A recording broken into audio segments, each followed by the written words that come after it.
Mulțumesc A? că ai venit la mormântarea lui Ho. Cred că ți-a fost greu. Rahel! Scuze, te-am supărat. Sau încă te doare rana? Te-am abandonat.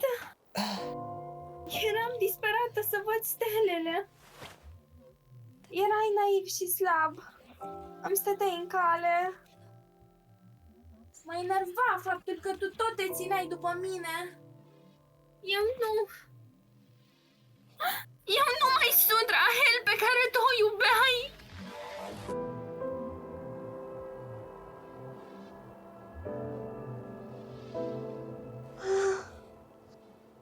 Deci, mă poți abandona și pe mine.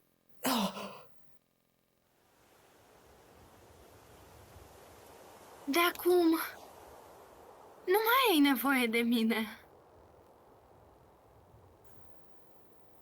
O rază de lumină Ha?